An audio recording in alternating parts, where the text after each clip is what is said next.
Hey guys, it's Jericho. Welcome back to my channel. Today's video is gonna be first of all, ignore this hole in my onesie. But today's video is gonna be kind of like an informal video. We're gonna be talking, and it's a pretty much about a serious topic. It's also why I have not uploaded in like 2 to 3 weeks, or filmed a video. Like I have not filmed a video in so long, and I honestly don't even feel like filming at all. And I'm looking like I'm not doing my hair. Well, I did my hair a little bit, but I'm not doing my makeup to do this because for one, I just really don't feel up to it. Because this recovery process has been really rough. And yeah, so let me just start from the beginning. So this video I'm going to be talking about my journey, and not even a journey. I didn't even know it was a journey. I'm going to be talking about endometriosis and the surgery, the recovery, basically what I went through, how everything started. So a long time ago, like a few years ago, I did a video on, starting my period in the 6th grade.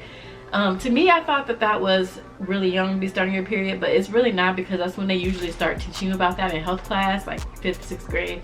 Because some girls start at like 8 or 9. I could not imagine having my period at like 8 or 9. That's ridiculous.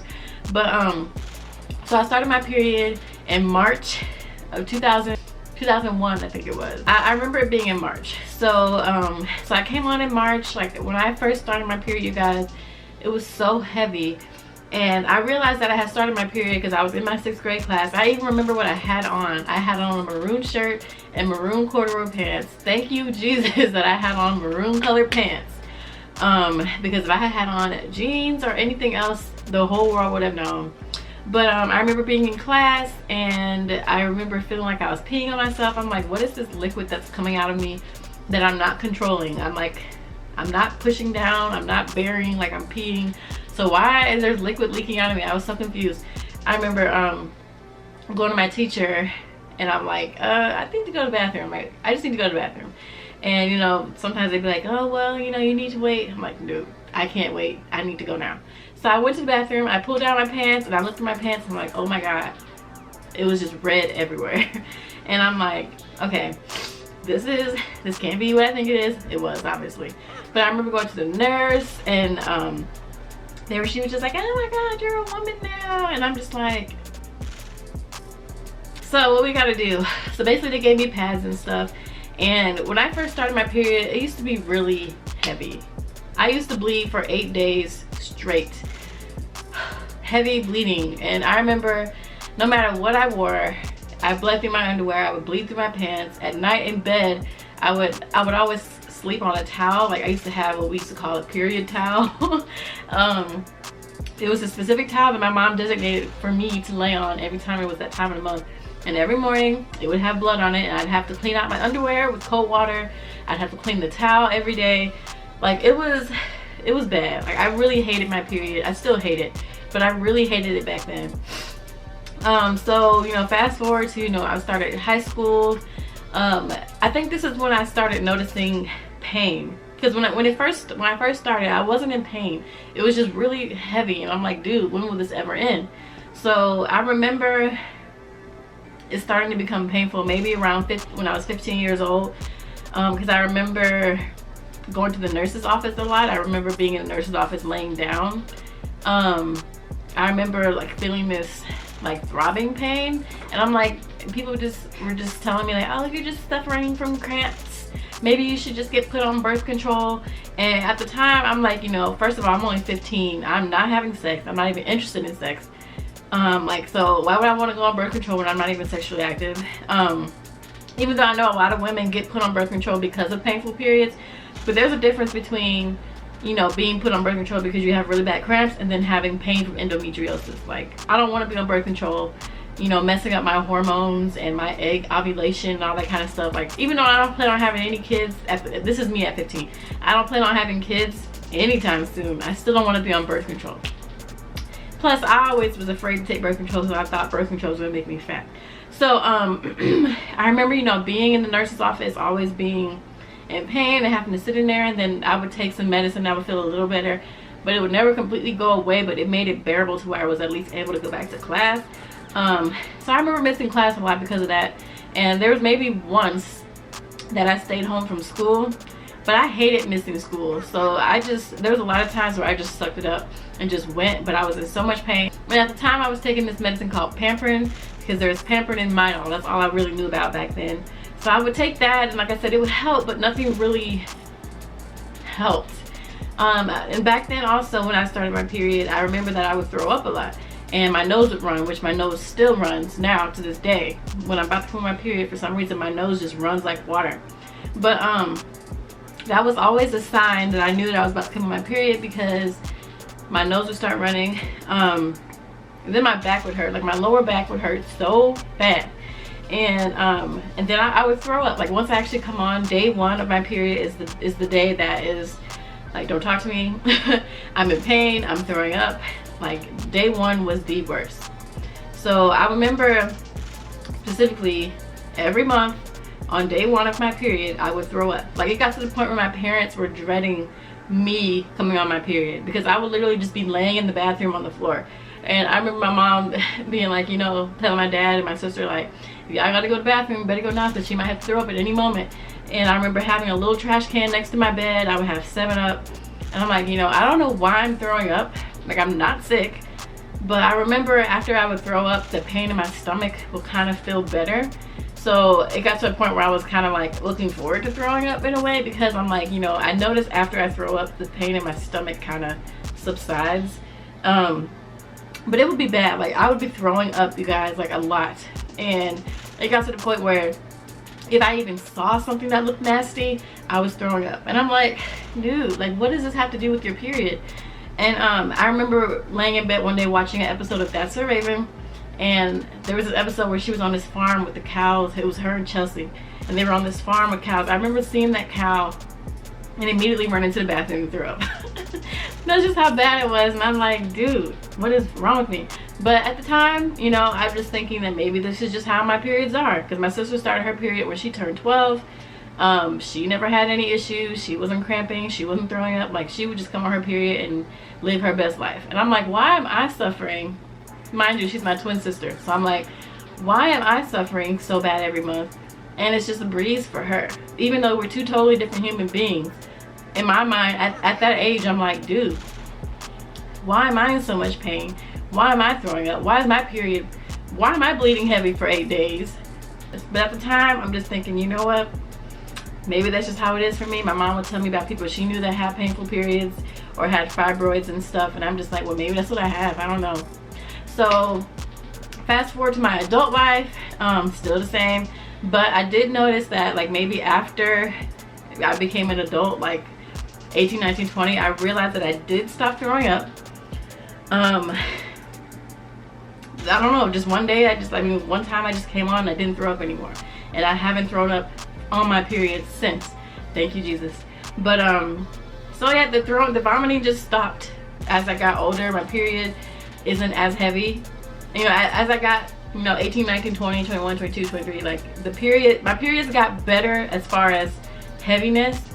The older I got, they were never light, but they got better than they used to be. Like I remember when I was 22, I was at work and I would bleed through my pants, and I would have to tell my husband, yeah, I was like 21 or 22, I would tell my husband like, dude, I need you to come here to my job.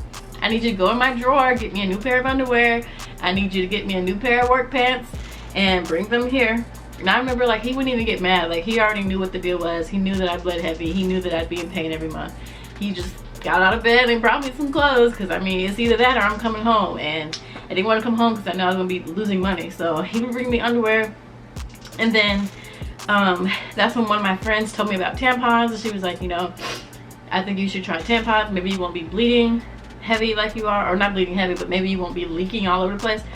And I always used to think, like, my mom used to just like hate tampons. I don't know what it is she has. I don't know what it is that she didn't like about tampons, but she was just always like afraid of it or whatever. And I remember, you know, her telling us about those when we were younger, like, you know, you can't wear tampons because whatever. So we always just wore pads. So when she told me about tampons, I'm like, you know what? I'm tired of this. I am tired of bleeding through everything I own. I'm getting me some tampons. So You know, she told me about tampons. I bought me a box. My days of leaking through underwear and pants was over. I'm like, yes, I am winning at life. I can finally do things without worrying about a spot in the back of my pants. Like, you guys will understand, or maybe if you're a woman who bleeds heavy, maybe you understand what that's like, to constantly be paranoid because you're wondering if you have a red spot on the back of your pants when you get up from whatever. So I was able to go to sleep at night without having to worry about laying on a period towel. Life was great. But I still had the pains, you know, the pains and stuff, like that never changed for me. Like, the pains was always there. But I was just happy that I didn't have to worry about bleeding in front of everybody, if that makes sense. So I think when I turned 25, was I 25 or 26? I finally went to OBGYN to see. I'm like, you know, maybe something's wrong, because also at this time, you know, me and my husband had been together for a while. We had been not using any type of birth control. I'm just gonna put that out there. We were not using any type of birth control. So I went to OBGYN. I told them about my painful periods. They did an ultrasound. They did a transvaginal ultrasound. They're like, oh, everything looks normal. Your egg count looks good. You know, everything looks good. I went to a fertility doctor. She did an ultrasound. Everything looks normal.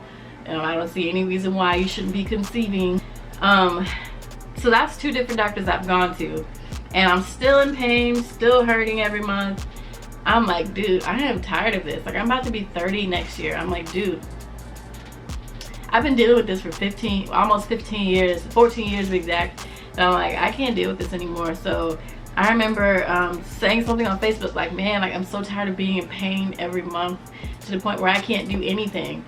Like, I would be at work at my current job and I would come on my period while I'm at work, and I would just be at my register just on the floor, and people would be like, why are you kneeling down? Like, what are you doing? And like, I just wanted to punch everybody, because I'm like, first of all, it's none of your business why I'm leaning on the floor. Second of all, I'm in pain and I don't feel like talking to you. I don't feel like explaining what's going on with my body. Like, mind your business. That's just what I was at, like, mind your business. But I'm like, you know, I can't deal with this anymore. And I was getting to the point where I was just looking at my little period calendar on my phone, and when I know I'm about to start my period, I just request off work. Like, just request off work the first and second day of my period, because sometimes it's accurate, sometimes it's not, just to give me some leeway. But that's just what I had to do in order to not be at work when I'm on my period. So it's either request off or be at work and have to get sent home anyway. So I finally, in February, you know, I had posted on Facebook about, you know, being in pain all the time. I'm just sick of this. And someone said that you need to go to an endometriosis specialist. Mind you, I have a few friends that have endometriosis that says that I should just go to a specialist. But for so long, I'm just like, I don't think I have that. Like, why? Like, do I really have that? Like, it was more like a, well, there's no need for me to go. You know, I've been to doctors. They said that looked fine. Like, why would I need to go to any other doctors? You know, I told myself this for so long, but in the back of my mind, I'm like, dude, like, something ain't right, because you're in pain every month to the point where it's hindering you from doing daily activities. Like, when you have cramps, they hurt, but you can still function. This pain, it will stop you in your tracks. Like, it makes you have to, like, bend over in pain. So I'm like, you know what? Let me just go ahead and see. So I finally found a doctor. He's an endometriosis specialist. His name is Dr. Cologne. And I went to him, you know, told him everything. Like, you have to fill out this thick packet, and it asks you a ton of questions, tons of personal questions. And I'm like, you know, I had no problem answering any of those, because I'm like, I need answers. I need help. So, you know, went to him, talked to him about everything. They did a transvaginal ultrasound, which is what the other doctors had did years ago, that they claimed everything was normal. They did a transvaginal ultrasound. They couldn't see what they really wanted to see, so they had me come back a month later, and I had to do an enema, and I had to do a laxative, which was horrible. But then they did another transvaginal ultrasound, and that's when he was like, you know, everything looks good except your left ovary is stuck. And I'm like, how does your ovary get stuck? And is your ovary supposed to move? I'm like, I didn't know your ovary is supposed to move, but how can something be stuck that's not supposed to move? So basically, a stuck ovary is when your ovary is basically like welded to the inside of your wall. Like, your ovary should just be freestanding, just there, living its best life. My ovary was basically like folded down, welded to the inside of my wall, or whatever you want to call it. I'm just gonna say wall. So it was basically just like stuck there with scar tissue and lesions. So you know, you could see that on the ultrasound. You can't see endometriosis on the ultrasound, but you can see, like, they could tell that my ovary was not moving. It was, something was prohibiting it from moving. So they were like, yeah. So they scheduled me my surgery July 9th. So you know, I had to do bowel prep again. I had to drink an entire bottle of Miralax, you guys. That ain't no small bottle for one. I had to drink 8 ounces every 15 minutes. The first 5 times I did it, I'm like, oh, this is easy, I can do this. By the 6th cup, I'm like, I can't do this. Like, I am so full on liquid. I literally have no more room for liquid in my stomach right now. It's going to be a very painful bowel movement after you drink that much liquid, and it's like your stomach is just like, what the heck is happening? Like, what is this woman doing to us in here? But that's literally how it was for me. I was on the toilet basically all night. Well, not all night, but all day, and just back and forth. As soon as you think you're good, here comes your stomach rumbling again. And on top of that, I had to take 2 more laxative. I didn't have to do any enemas or nothing, but I would have rather done the enema than drink an entire bottle of laxative. But you know, I couldn't eat anything, but I was on a clear liquid diet the day before. So like Jello, Gatorade, chicken broth, stuff like that. So you know, surgery came, and you know, I got to the hospital about 5:30 in the morning, and you know, they said surgery can take anywhere from 30 minutes to 6 hours depending on how bad your endometriosis is, you know, if you have it, and then there may be a possibility for doing an appendectomy. I'm like, oh, I don't need an appendectomy. Like, I don't even know why I would even need an appendectomy. Like, I don't even know why this is even suggested. And that's what I'm thinking in my mind. Like, I don't need an appendectomy. Like, why would I need that? And anyway, my parents got there, my husband was there, and you know, they gave me this relaxing thing. Last thing I remember is being rolled into not the emergency room. I remember being rolled into the operating room. My doctor held my hand. The other lady, some other lady, she was like rubbing my arm or whatever. And I just remember them smiling at me. That's like the last thing I remember was them smiling at me. And so now we're gonna move into the surgery part. Like, I've told you guys the backstory about my periods and stuff. Now we're going to move into the surgery. So as I stated, you know, last thing I remember was the doctor looking at me and stuff, holding my hand, smiling. And 4 hours passed. I didn't know it was 4 hours, obviously, but I woke up in the recovery room. I remember waking up in excruciating pain. You guys. So I woke up, I had an oxygen mask on my face. I could barely talk. My throat was literally hurting so bad. It was hurting so bad. My throat isn't, well, my throat hurt bad before when I had strep. My throat was hurting so bad, and it was so dry. And I just remember like looking around, seeing a bunch of nurses running all over the place, and I'm trying to say help, but like nothing's coming out because like my throat is so dry. I eventually flagged someone down with my hand. She came over, she's like, hi, how are you? You know, how you doing? And I remember I'm like, I'm not doing okay. I am in so much pain right now. She's like, you're in pain? I'm like, yeah, like this hurts. So I remember her saying, you know, let me get you a cup of ice chips. So she gave me a cup of ice chips. I started eating those.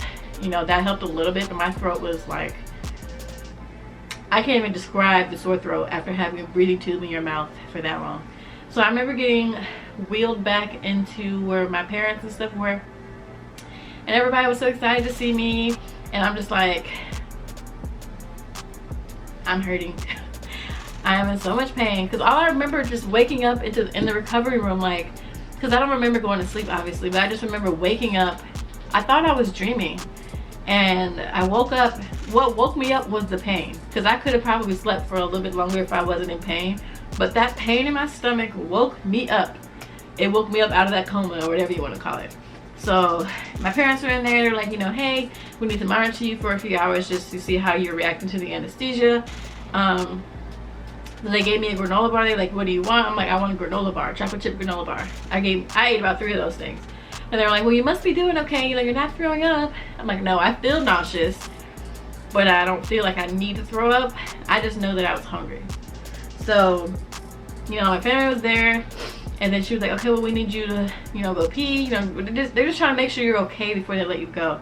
So I remember being in excruciating pain, And the nurse came, you know, helped me to the toilet.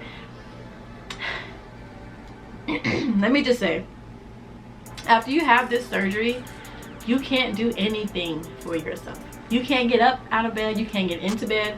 You can't sit down on the toilet. We'll get into more of that later. But the lady literally had to lower me onto the toilet. I peed, and I don't know about anybody else, but when I wipe, I like stand up and like put my hand under me and wipe. I couldn't even do that, because like using your stomach muscles and stuff, like you cannot use your stomach muscles at all after this surgery. So like it took me forever to wipe. I wiped. I had all this liquid coming out of me. She was like, are you bleeding? Because vaginal bleeding is normal after this. I'm like, I'm not bleeding, but I don't know what this liquid is. I still don't know what that liquid is, y'all. But I just remember laying in bed at the hospital, and like my thighs and everything were just soaked with some liquid. I'm like, what is this liquid? She's like, you know, you might be bleeding. I'm like, dude, I'm not bleeding. I don't know what this liquid is, but I'm not bleeding. I just remember my mom helping me clean it up. They finally released me because they said everything was normal, my blood pressure was normal, I didn't have a fever. So they wheeled me out in a wheelchair. The worst pain, you guys, like I can't even begin to explain the pain after this surgery. They prescribed me Percocet, they prescribed me Motrin and some stool softeners because, you know, Percocet makes you constipated. So you know, the ride home from the hospital, y'all, I'm like, if this is how ladies feel when they get a C-section, I never want a C-section. Every turn, every bump, every crevice in the road just is excruciating. The whole, and mind you, I lived 40 minutes away from the hospital that I went to. So it was a long drive, and it was in the middle of rush hour. So it took us forever to get home. But once we got here, you know, he had to help me out of the car. I cannot describe the pain, you guys. I don't even know how to describe it. But just know that if you decide to go through with the surgery, you can't do anything for yourself. So my husband helped me up the stairs. That took forever. Each step just felt like a mile. And then, you know, we have a really big bed. You guys have seen my bed. I had to get a stool to get in the bed for one. And then, you know, I had to kind of like, when you're so used to just your normal everyday life, just using your stomach muscles, that you don't realize how much you use your stomach muscles for until you can't use them at all. So just something as simple as laying back into bed, couldn't do it. My husband literally had to, like, I don't even know, like I just remember like having to tell him when something was too much. Like, you can lay me down, but you got to do it in a different way. Like, this way is not gonna, like, it's literally just trying to just lay down without flexing your muscles, and it's really hard to do. And every time I had to pee, he had to come and lift me out of bed, and I mean dead weight lift me. I couldn't help him lift me at all. I couldn't use my arm. Like, it's so hard to describe, but you cannot use your stomach muscles. So like when you need to get out of the bed, he literally had to lift me up, just straight dead weight, you know, sit me up, and he had to lower me onto the toilet. Like, I had to have my arms around his shoulders while he slowly helped me sit on the toilet. When I got done peeing, he even asked if I needed him to help me wipe. I'm like, no, I think I can wipe, even though it was really hard. I'm like, you know what, I want to have a little bit of my dignity. let me wipe my own butt. Yeah, I'm glad to know that you're willing to wipe my butt, but you don't need to. So, you know, I wiped, you know, he helped me up off the toilet, and then I washed my hands, and then he had to help me back into bed. So the schedule was, you know, take one Percocet for one, don't take anything else for the next 3 hours, and then the next medicine you would take would be Motrin. So basically every 3 hours, switch up, like Percocet, Motrin, Percocet, don't just take all Percocet. Of course, I didn't want to anyway. I'm like, I'm not trying to get addicted to any type of meds. I don't want no problems. I know too many people, no, not personally, but I know too many people who have surgeries and get addicted to Oxy, get addicted to Percocet, and, you know, get addicted to this high feeling. And I'm like, I don't want that in my life. So I literally only took like 3 Oxy the whole time I was in pain, and then just stopped taking it altogether. Because I'm like, you know what, this ibuprofen is good enough. So, you know, the first and second day, like I said, was absolutely excruciating pain. I remember just looking at my husband with tears in my eyes. I'm like, I can't do this. And he was so helpful, you guys. Like, my husband stepped up in a way that I've never seen him step up before. Because I'm used to doing everything around here. Everything. So to see him step up and take care of me and do whatever I needed him to do was really great in my eyes. So I'm like, you just better be glad that my uterus is under construction, because boy, he was just so helpful. And yeah, so first and second day painful. Third and fourth day was a lot easier. I was still in pain, but it was not nearly as bad. By the fourth day I could definitely get out of bed on my own. It still was painful, but I could actually, like, you know, push myself up with my arm and get out of bed, and then I could actually, like, kind of sort of lay down on my own. By the fifth day, which I think was Saturday, I was pretty much not better. I mean, things were not normal, but I was definitely better. And the vaginal bleeding definitely started the day after I left the hospital. I thought I was on my period again. I'm like, dude, I just went off my period last week. Then I remembered she was like, your vaginal bleeding is normal. So another thing I wanted to mention is the anesthesia did not bother me until that night. You know, my mom and dad and my sister was here taking care of me as well. They were amazing. I could not have done this without my family. My mom fed me soup. You know, I wasn't eating like normal meals, like a cheeseburger, because after not eating for days and then, you know, being released from the hospital, they're like, oh, you can eat. They're like, you know, just eat at what you think you can eat. So I was just eating soup, some really good soup. But, you know, everything was fine. You know, I had my husband help me to the toilet. He sat me down on the toilet, and then all of a sudden I remember the room just literally started to spin out of nowhere. The room started spinning, and I got really hot out of nowhere. Like, I literally sweat out of the shirt that I was in. And I remember grabbing the trash can, and I just started throwing up. And this is gonna be TMI, I was throwing up and doing number 2 at the exact same time. I'm like, dude, I feel like I have a hangover. Like, this is what you do when you drink too much alcohol. You be throwing up and doing number 2 at the same time. But this is gonna be what happened. And I was throwing up and crying, because when you throw up, your stomach muscles naturally contract. Y'all, when you start throwing up, your stomach just does what it wants to do. It contracts at its own rate, and you can't stop it until it's done. So I was literally crying and throwing up. My husband was holding the trash can while I was throwing up, and I'm just like, babe.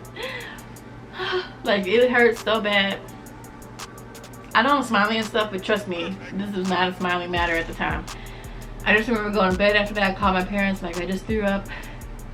And, you know, my parents were really concerned, but like, that was all a part of the side effects of anesthesia. Luckily, I never threw up again after that, but I wanted to put that in there. Like, after, some people throw up right after they wake up out of surgery.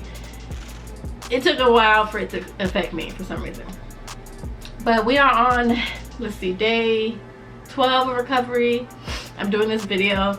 I'm scheduled to come on my period Friday. I've been doing great all this week. I haven't had to take any pain pills, nothing. I've been great. Been doing things on my own, but still not doing too much. I'm not working right now because it's too much. But then all of a sudden, the last few days, I've been really crampy, really achy, and then today, I'm like, dude, I'm really starting to be in pain. Like, I'm about to, that pain that I always get before I come on my period, but it seems like it's a lot worse. And I was prepared for this because I had read that your first period after getting basically your inside scraped is going to be really painful. So I'm like, I am not looking forward to this first period. I know it's a road to healing and recovery, and this is just a part of the process, but I've already taken an ibuprofen, so I'm feeling a little bit better, which is why I'm doing this video. But a few hours ago, I'm laying in bed like, bro, I'm not looking forward to this first period. I will be keeping you guys updated, but I wanted to do this video about recovery and the surgery and the process. And so basically, like I said, I'm okay, but I'm starting to be in pain again because my next period is coming, and I'm not looking forward to it, and I'm scared. I don't know what to expect, but I definitely got my pain pills on deck.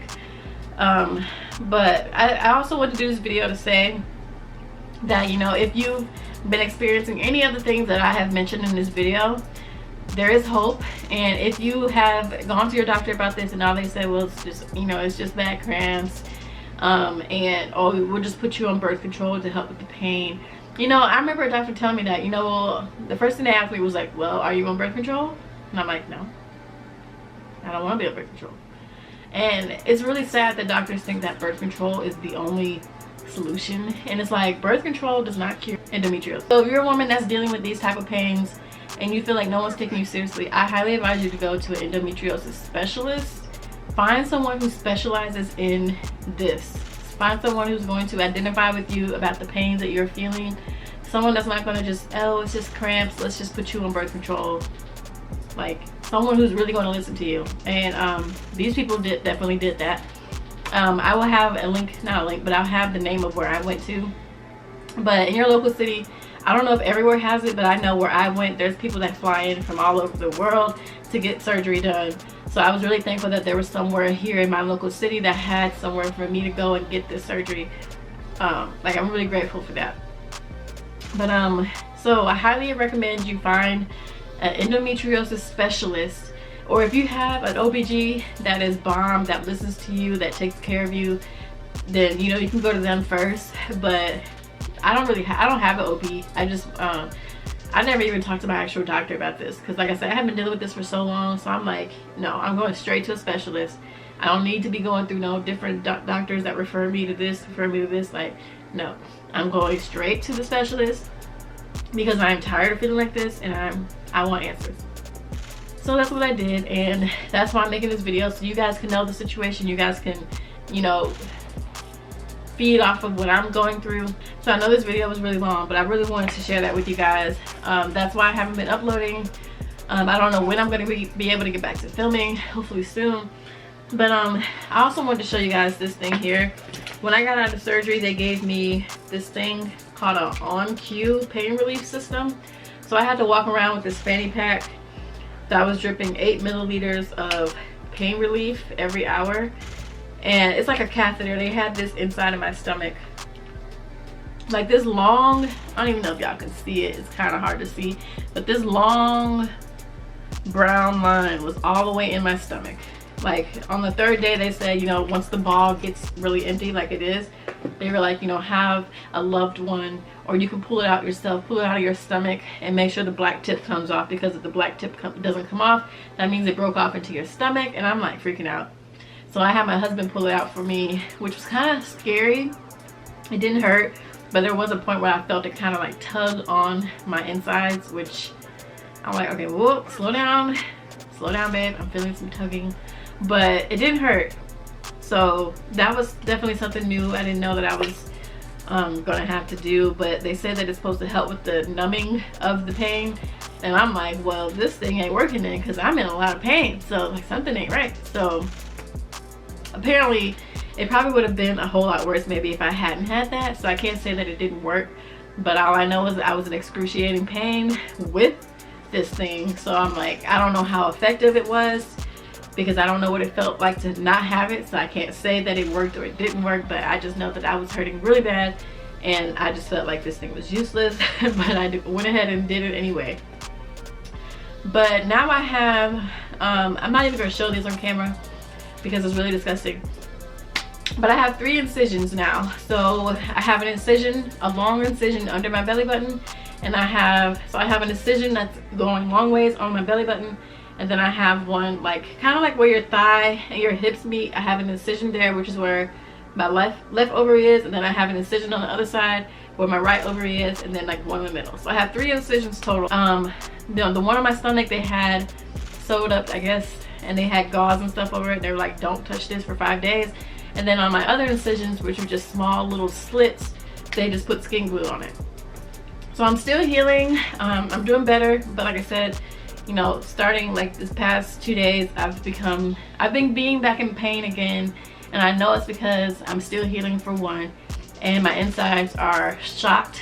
My tissues and stuff have been scraped, and I did have to have an appendectomy. I meant to mention that. So they did take my appendix out, which I was not expecting, because my endometriosis was so bad. And I have pictures. I'm gonna show y'all pictures, but and don't expect me to explain it right, because it's not going to be explained correctly.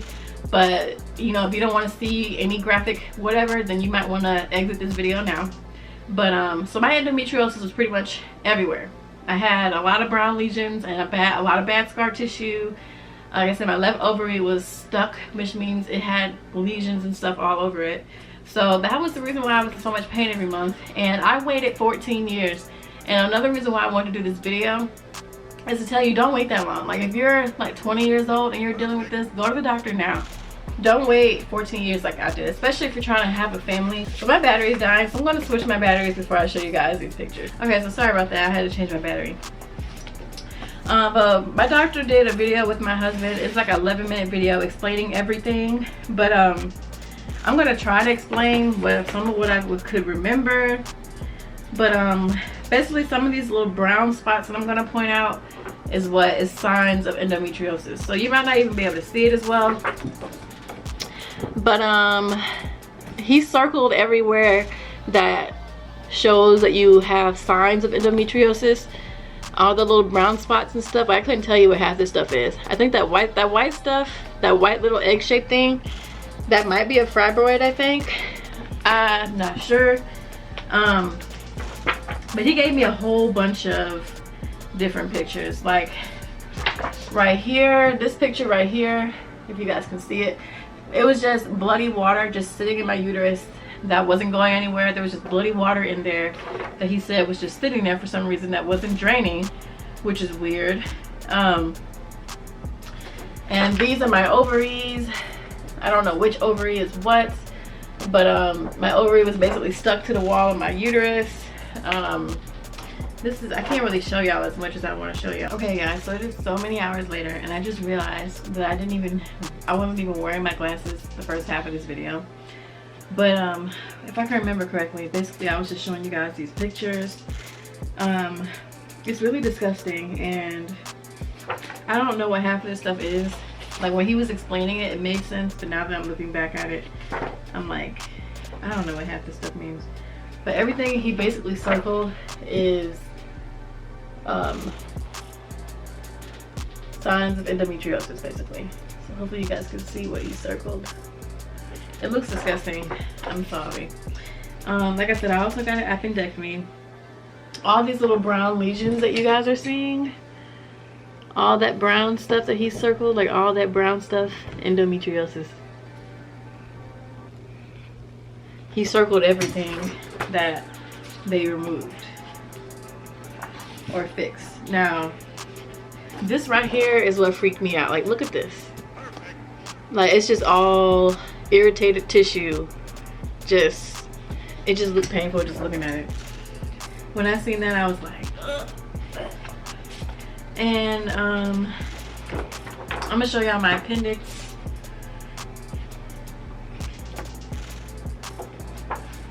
Okay.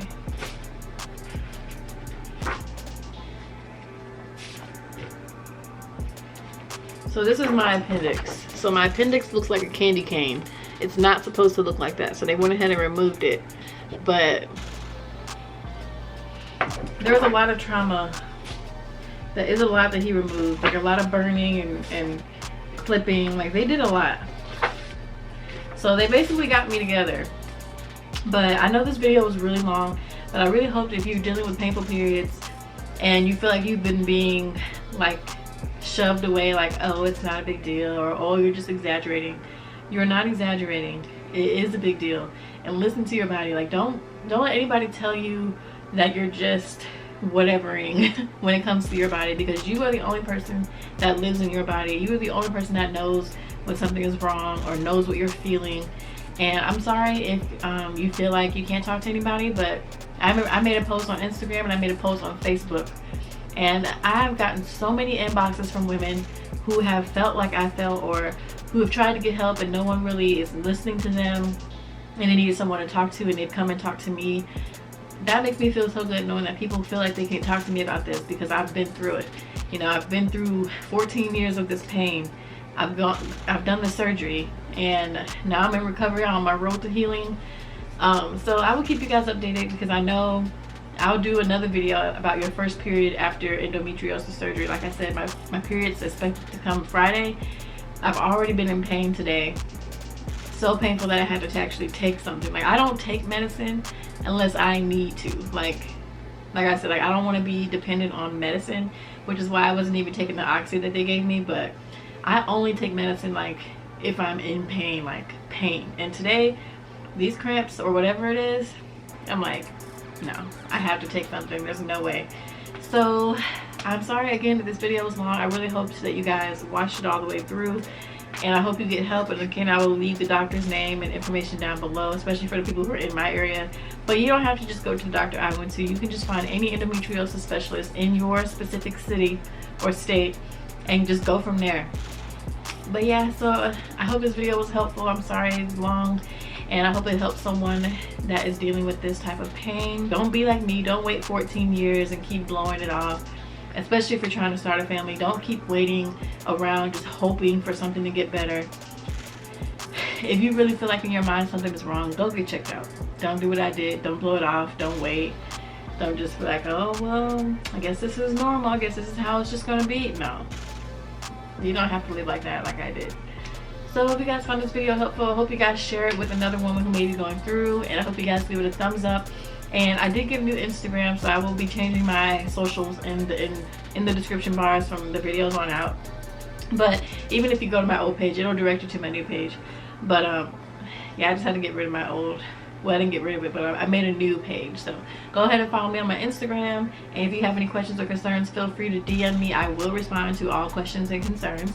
But I thank you guys so much for watching, and have a good day.